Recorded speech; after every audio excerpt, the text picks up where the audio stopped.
We want to look at another part of fasad fi ddin.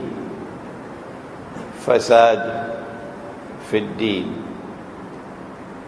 We all aware that Allah has commanded in the Quran, and sometimes we forget, so it's good to be reminded that Allah has commanded in the Quran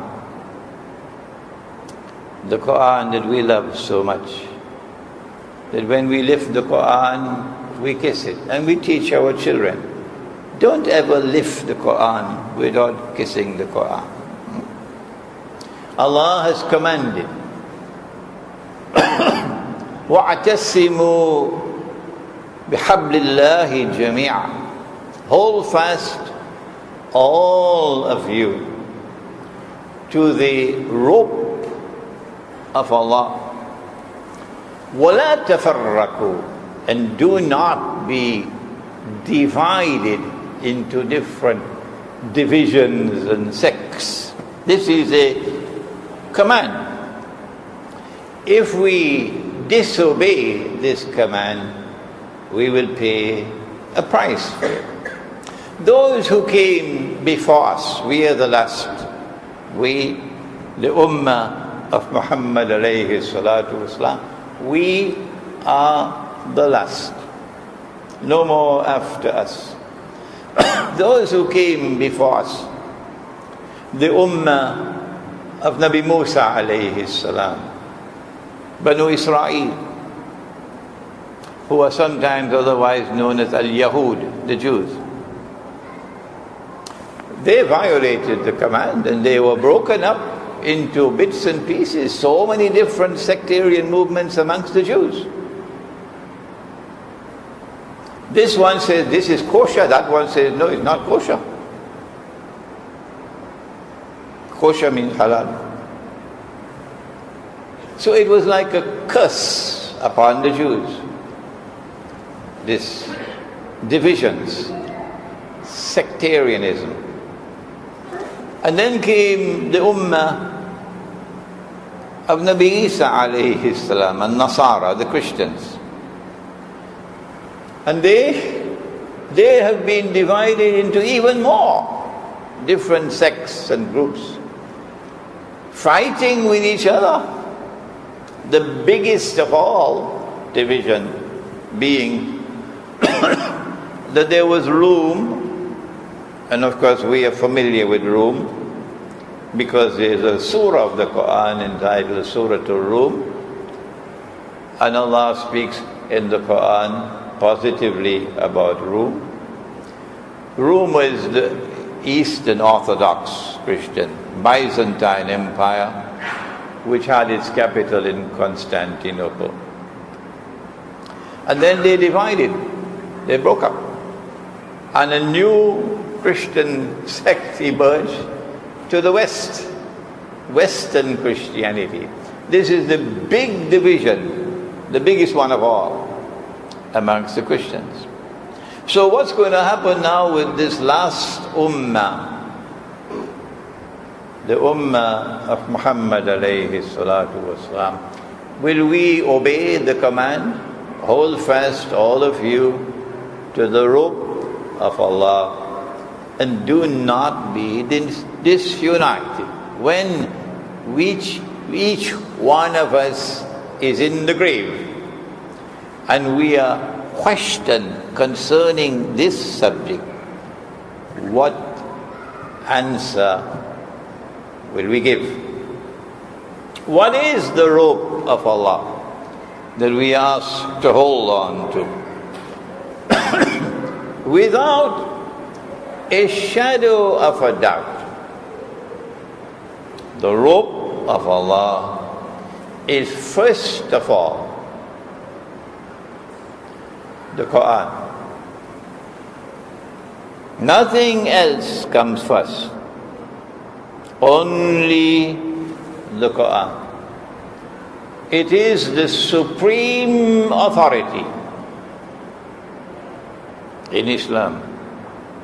Inna nahnu nazzalna dhikr wa inna lahu lahafizun. Allah is speaking about the Quran in this verse when he says, we are the ones who sent down the zikr, and we are the ones who guarantee its preservation, that no one will be able to corrupt this Quran. The Quran is also known as Al-Kitab. There are other meanings for the word Al-Kitab, the one which is simplest of all for the purposes of this lecture. The Quran is also known as Al-Kitab. I don't think I'm wrong with that statement. Is there anything else in Islam which has the same status as the Quran? Now that is an important question.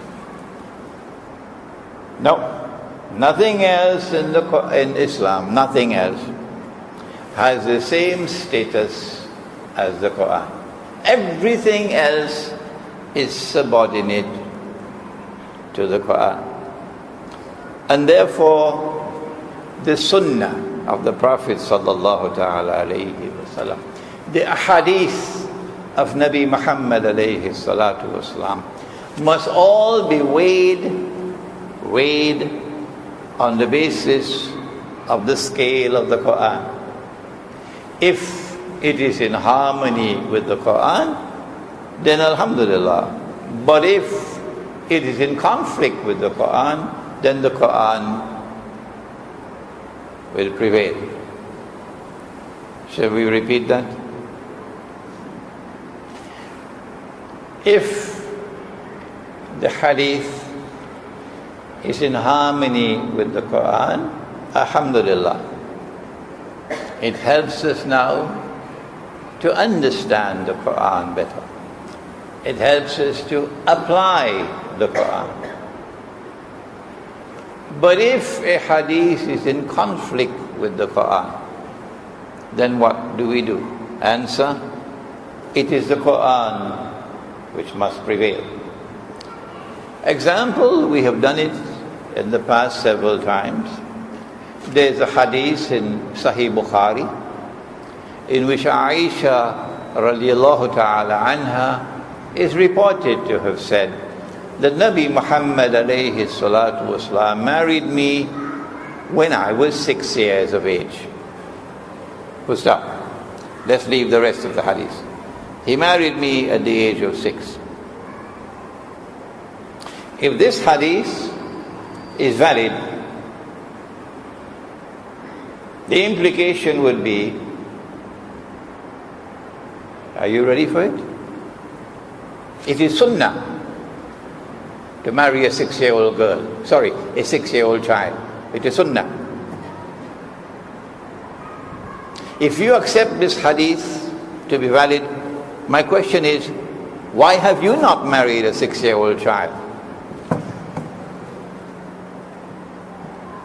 Will you not at least say it publicly, at least to show integrity, at least say it publicly, that I am prepared to marry a 6-year-old child? Just say it publicly now, if you accept this hadith to be valid. I've not found anyone, anywhere in the world, anyone, so foolish as to publicly declare, I am prepared to marry a 6-year-old child. But yet you say, no, this is valid hadith. But you will not marry a 6-year-old. And from the time of Nabi Muhammad alayhi salatu wasalam to this day, has anyone married a 6-year-old child? Now don't come with this absolute nonsense. We had an engagement. That's rubbish. We're talking about nikah. This hadith is in conflict with the Quran. And when a hadith is in conflict with the Quran, it must be discarded. And so the robe of Allah is first of all the Quran. The book of Allah which was sent down to Nabi Muhammad alayhi salatu wasalam. That is the first answer. This book of Allah not only refers to previous books, but this book of Allah also refers to He who was sent to teach the book. وَيُعَلِّمُهُمُ الْكِتَابِ. Allah sent someone to teach the book. And therefore, the second source of knowledge of Islam and of the rope of Allah, therefore, would be the teacher, Nabi Muhammad sallallahu ta'ala alayhi wa sallam. His sunnah and the ahadith. This is the rope of Allah. And we are asked to hold on to the rope of Allah, and we are commanded, do not be disunited. What is our state today? I gave a lecture maybe 2 years ago. The Shia, the Sunni, and Akhiru Zaman. And I gave another lecture, the Sufi, the Salafi, and Akhiru Zaman. So you may want to listen to those lectures, because we cannot cover all that subject tonight. But clearly, we have already been infected by the virus of sectarianism in Islam. We have, for example, something called, I don't know how they got this upside down name, Tabligh Jamaat. It's an upside down name because it should be Jama'atul Tabligh. And they know that. They know it very well, that the name is Jama'atul Tabligh. And yet they will never use the name for some mysterious reason that probably they themselves don't know. They will never use the name which is the correct name, Jama'atul Tabligh. But they use the upside down name, Tabligh Jamaat. And one of the mysterious things about this Jama'atul Tabligh is that it is a closed community. It is a sect unto itself. It takes control of a masjid, and once it takes control of a masjid, that's it. No one else is allowed to come and teach and guide in that masjid other than those who belong to this sectarian movement. But the very strange and mysterious thing about it is that, as I said at the beginning, Nabi Muhammad alayhi salatu wasalam warned us about the fitna, the test and the trials of Akhiru Zaman. And on every single issue pertaining to Akhiru Zaman, the test and the trials of Akhiru Zaman, Tabligh, Jama'atul Tabligh bans it. You're not allowed to discuss these subjects in that Jama'ah. So we ask a question: whose agenda are you pursuing in keeping your members asleep to the scorpions and the snakes that are prowling the world today? Why do you avoid teaching them these subjects so that they can recognize the scorpions and the snakes? Here is an example of the mysterious nature of the sectarian movements that we have.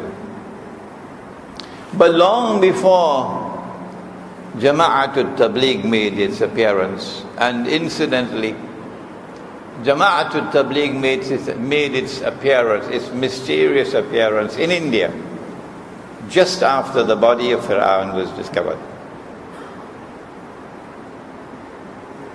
Yes, just after the body of Fir'aun was discovered. But long before that, in the heartland of Islam, in what used to be known as Hijaz and Najd, but now we have fasad even in the name, and we have this curious name, Saudi Arabia. Oh yes, it's no longer the Arabia of Muhammad alayhi salatu wasalam. It's now your Arabia, the Saudi Arabia. Wait until Imam Mahdi comes, and you will return to the garbage bin from which you first came out, Saudi Arabia.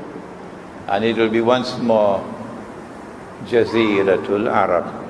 And oh, how much I long for that day to come, when Saudi Arabia will disappear and Jaziratul Arab will return, and Hijaz and Najd will return. A man emerged in Saudi Arabia, not from Hijaz, from Najd. And from him came a new movement called they did not use this name, no. But the world of Islam at that time chose to use this name for them. That's what our forefathers did, call them the Wahhabi movement. So you can protest that name as much as you want today. Our forefathers branded you by that name, and they had a very good reason to do it. Wahhabi movement from Abdul Wahhab. If ever there was a sectarian movement in Islam, it was the Wahhabi. One-eyed, one tunnel vision. And as a consequence, they took the heartland of Islam into the embrace of the Zionist movement.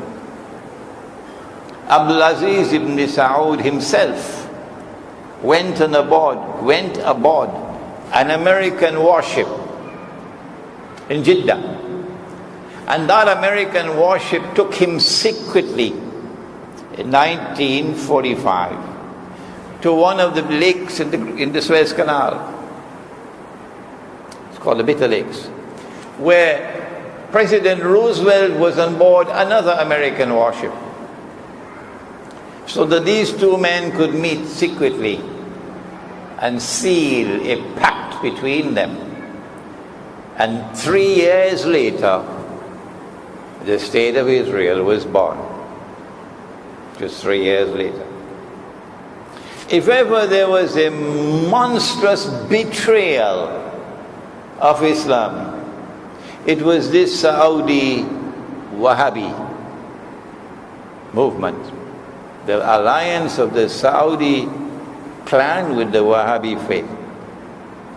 And we can't wait until Imam al-Mahdi comes and we wipe you off and we get rid of you, and the Hajj is once more restored away from the Zionists. This sectarianism has now been financed with the American dollars, and it's spreading like wildfire. They're using their money to spread the false doctrines of sectarian Islam all over the world. And tonight we ask, what would be the consequences and how should we respond? But first of all, the consequences. Two things we have to say. Nabi Muhammad alayhi salatu wasalam said, Man ra'a munkaran falyughayyirhu biyadi. If you see something which is munkar, which is evil, which is unjust, change it. Don't leave it as it is. Change it. Do something about it. Change it with your hand. وَإِن لَمْ يَسْتَطِعْ بِلِسَانِهِ. If you cannot change it with action, then change it by speaking out against it. وَإِن لَمْ يَسْتَطِعْ فَبِقَلْبِهِ. And if you cannot change it with your tongue, then at least with your heart. Condemn it in your heart. وَذَلِكَ أَضْعَفُ الْإِيمَانِ. But that is the weakest, the lowest state of Iman. And around us today, all over, we are inundated, all over, with munkar. There's munkar staring us in our faces from the time we step out of our door. But amongst the munkar, perhaps the most obnoxious of all is the divisions of Muslims separating themselves from each other. And if we do not respond to it, we might end up as a people with no faith at all. We don't respond to it with our hand, the sectarianism. We don't respond to it with our tongue. We don't even condemn it in our hearts. We end up as a people with no faith at all. The second thing I want to say about implications is that in responding to something that is munkar, but is universal all around, like the paper money, there are three options before us, only three, since we have to respond.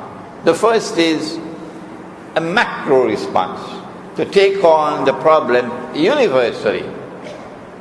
So try to restore dinar and dirham to the Malaysian economy, for example, to ensure that dinar and dirham become legal tender in Malaysia. If the macro response is not possible, then we say, well, we can still have a micro response. And the micro response will be to do what they did in Surah Al-Kahf. You get off the ship. You go to the remote countryside. You build a kampung, a village. And in that village you have a little market, and in your market you use dinar and dirham. At least you're doing something. But even if even the micro is not possible, then what do? You're not going to like this one. Nabi Muhammad alayhi salatu wasalam said, the time would come when the best property of a believer would be sheep, ghanam, that he would take with him to the mountainsides and to places where rain falls, fleeing with his deen in order to preserve deen. If the macro is not possible and the micro is not possible, then the only option left in order to preserve deen is to flee by yourself. Go to a cave in a mountain. Go to the mountainside. If you want to preserve your deen, how many will do that? How many will do that? We have the answer, you know. And the answer is in Sahih Bukhari. How many times? 1, 2, 3, 4, 4 times. So it is mutawatir. Allah subhanahu wa ta'ala speaks to Adam alayhi salam about akhiru zaman. And he says, take the people out for Jahannam. And Adam alayhi salam asks, how many are they, O Allah?